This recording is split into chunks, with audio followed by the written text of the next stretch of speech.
Շնորհակալ եմ պարոն նախարար, ուղիղ մեկ ամիս առաջ ձեզ գրություն եմ ուղարկել առաջարկներով, կցանկանամ դրա մի մասը այժմ քննարկենք։ Ուրեմն ի պատասխան իմ հարցումներից մեկին դուք պատասխանել եք, որ բանակում ծխում է ժամկետային զինծառայողների 67%-ը, որի զգալի մասը սկսել է ծխել բանակ զորակոչվելուց հետո, ենթասպայական անձնակազմի 69%-ը եւ սպայական անձնակազմի 87%-ը։ Թվերը շատ մտահոգիչ են եւ ուսումնասիրելով միջազգային փորձը տեսնում ենք, որ մի շարք երկրներում բանակում ծխելը արգելված է կամ սահմանափակված է եւ նաեւ բազմաթիվ երկրներում ծխելու տարիքը, այսինքն ծխախոտի վաճառքի տարիքը 20 տարեկանից ավելի բարձրն է։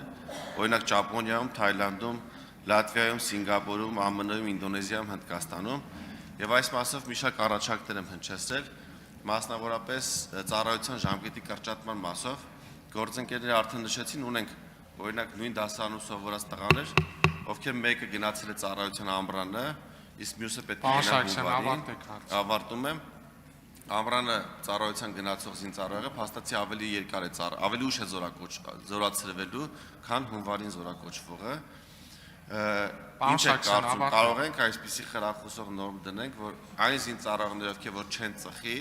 որպեսզի սրանով խրախուսենք չծխելը եւ նվազեցնենք այս հայտարարակ մեծ թիվը, նրանց հնարավորություն տանք ինչ որ ժամանակով ավելի շուտ զորացնել կամ ազատ արձակումներ տանք լրացուցիչ։ Ազատ արձակումների մասով գուցե քննարկելի է, խրախուսական նորմերը գուցե կիրառելի են, բայց ծառայության որևէ ժամկետ կրճատելը այս փուլում քննարկելի չէ, պարոն Սարգսյան։ Ինչ վերաբերում է ծխելուն եւ ծխելու հանրության շրջանում ծխախոտի տարածվածության շուրջ մտահոգություններին, ես ինքս չեմ ծխում, ես էլ մտահոգ քաղաքացի եմ ու լավ չեմ գնահատում հասարակության շրջանում ծխելու միտումների մեծացմանը, բայց միևնույն ժամանակ կարծում եմ, որ պիտի յուրաքանչյուր արգելք լինի իրավաչափ եւ եթե սահմանում ենք այնպիսի արգելքներ, որոնք վերաբերում են արդեն չափահասությունից վեր տարիքին, սա ավելի լայն քննարկման կարիք ունի եւ եթե հասարակության մեջ նման ըմբռնում լինի, կարելի է ընդհանրապես ծխախոտի վաճառքը դարձնել 21 կամ 25 տարեկան, բայց խնդրում եմ չառանձնացնել զինվորականությանը, որովհետեւ զինվորականությունը հասարակության մաս է եւ այդ տարանջատումը դրական չի ընկալվի նրանց կողմից։ Շնորհակալ եմ։ Հարգելի գործընկերներ, հարցերի համար հատկացված ժամանակը սպառվել է, բայց թույլ կտամ միայն պարոն Օհանյանը հարց տա։ Հա, ներողություն, արձագանք։ Հայկ Սարգսյանը արձագանք։ Պարոն Պապիկյան, տեսեք ինչու եմ առանձնացնում զինծառայողներին, որովհետև նրանք առավել խոցելի են ու բանակում գտնվելը, օրինակ ունենք, մենք գիտենք, որ այսօր բանակ զորակոչվում են մեծամասամբ կամ հիմնականում անապահով ընտանիքի անդամներ, ովքեր որ ունեն ֆինանսական նաև խնդիրներ։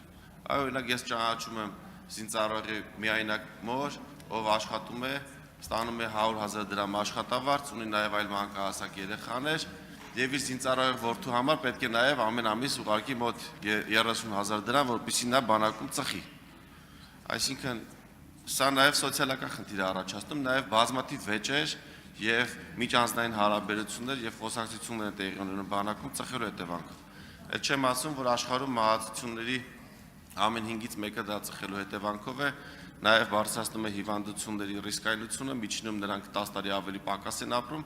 եւ նաև ավելի քիչ են սնվում ծխելու հետևանքով, նաև ավելի քիչ են սնվում, ավելի վատ են պատրաստվում եւ ֆիզիկական առումով է սա խնդիրներ ստեղծում եւ նաև միջանձնային հարաբերությունների առումով։ Այսինքն մենք այստեղ խնդիր ունենք, որպեսզի նվազեցնենք ծխելը, որտեղ այդ մարդիկ նաև բանակից հետո կյանք են մտնում ու բանակում շատ են ծխողները, քան մեր քաղաքացիական կյանքը։ Շնորհակալություն, պարոն Սարգսյան, ես շատ բարձր եմ գնահատում լավ բաներ, այդ թվում նաև հիմնականում բանակում անելու ձեր ցանկությանը, շատ կարևոր է, բայց անել խրախուսական քայլեր, մենք դրա համար պիտի ունենանք համապատասխան ռեսուրս, այսինքն մեր ռեսուրսները անսպառ չեն։ Մենք կարող ենք քայլեր անել, որը հասարակության համար դիտվի որպես խրախուսական, պատանիների համար խրախուսական, բայց չենք կարող անընդհատ մենք շեշտը դնենք բանակի ու անընդհատ խրախուսենք, բոլորին տուն ուղարկենք, բոլորին բանակից ազատենք, չենք կարող դա անել ուղղակի, ինչքան էլ որ դա իր հետ բերի դրական էֆեկտներ։ Դրա համար եմ ասում, հարցին պետք է վերաբերվենք համակարգային եւ նայենք ամբողջ հասարակության դիտանկյունից, ամբողջ հասարակության համատեքստում։ Շնորհակալ եմ։